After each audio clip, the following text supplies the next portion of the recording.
What's up guys, for today's video guys, papalitan natin tong signal light kasi busted na yung bumbilya nito guys.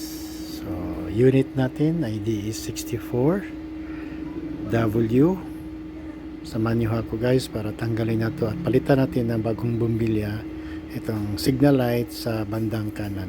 Balik tayo mamaya guys.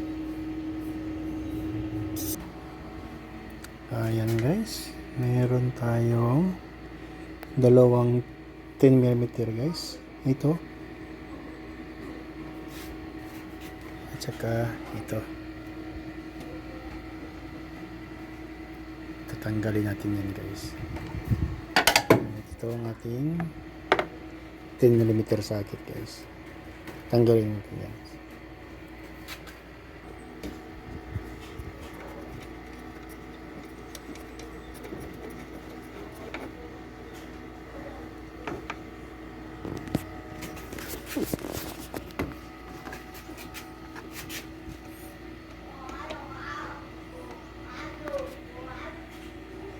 So natanggal na natin yung dalawang bolt guys. Ito guys, so hilain na natin to guys. Yan. Konting ingat lang sa paghila nito guys kasi meron siyang silalim nito guys. Meron siyang naka-clip na plastic na pabilog para matanggal itong buong housing niya guys. So ayan guys, so ilayin natin guys pagkatapos matanggal natin yung 3 volt na 10mm at ito yung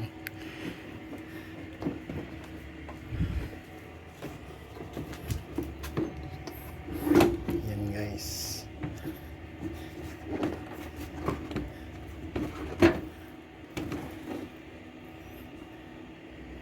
Yan guys.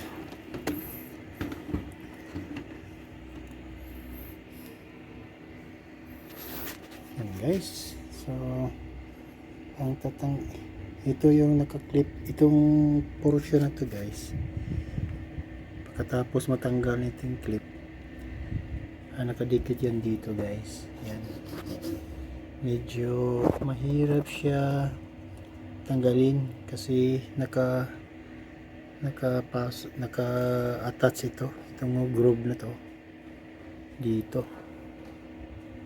So pero sa kunting kalikot lang guys matanggal yan guys. So balik tayo dito guys. So tatanggalin natin ngayon guys itong socket na to.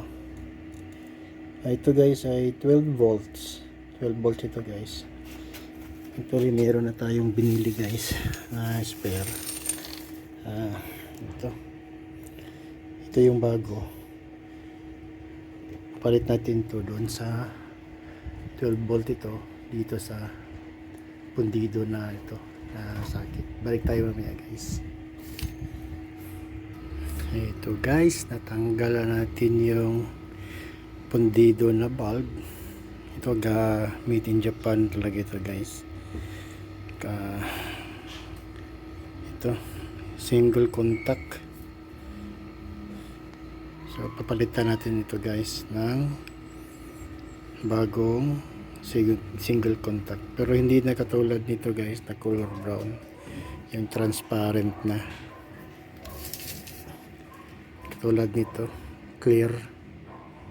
Ito papalit natin guys. So balik tayo mamaya guys. Ito guys, naikabit na natin itong bago nating bili na bulb para sa signal light. So para masubukan natin bago natin ikabit uli, testing muna natin kung gumagana ba. Ayan guys, gumagana yung bago natin kabit, pati yung ating side fender gumagana at itong bago natin. So kabit natin guys. So guys, ito na, nakabit na natin guys at ibalik natin ito sa dati nating forma niya guys. Ayan guys, naibalik na natin guys. So, kailangan natin ibalik din yung dalawang 10mm na bolt dito at saka dito guys. So ayan guys, gumagana na ulit yung ating signal light.